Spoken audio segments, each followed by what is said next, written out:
Most people don't. But there are times where you have to split the difference a little bit and kind of make a judgment call on the fly. That doesn't necessarily mean you have to do it quickly, but if you got to kind of stop and take a look at it, figure out how you're going to do it. But again, just splitting the difference will usually get you the desired result and nobody will know the difference. Now I took that same profile bit and I dropped it down to 1/4 of an inch deep, and I'm going around everything again.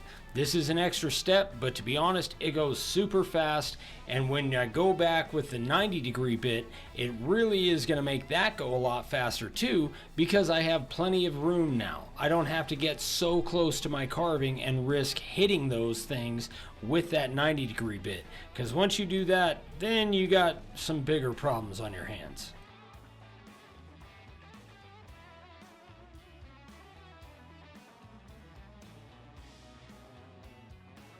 The next bit I'm using is our 3/8 inch 90-degree bit, and I really like this thing. We don't get a chance to use it too often because we only really use it on big stuff.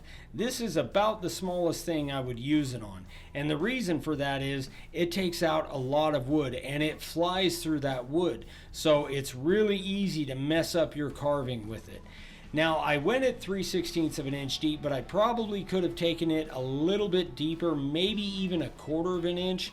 But I didn't worry too much about it because I'm getting these small areas. When you're doing something like this, it's important to take it one area at a time because there's a lot of wood I'm taking out here, so it can get kind of overwhelming. So you just kind of work methodically and work your way around it, kind of like mowing a big lawn. You don't just start taking streaks all over the place. You do it one area at a time, and it makes it go faster, and I think it makes it look a little bit better. Even though it's kind of an erratic pattern, you can still see if there's straight lines in there. So just take it one little area at a time. I go in small little circles, and next thing you know, you're done.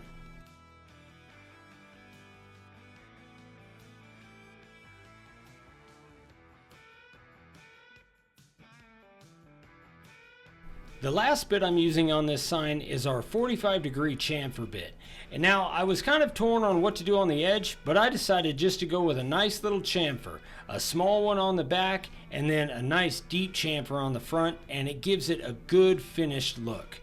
One thing you want to do is you want to make sure to sand. I'm using a 120 grit sanding disc here, and I'm getting all of the little burrs, all of the little splinters off, and I'm rounding the edges too.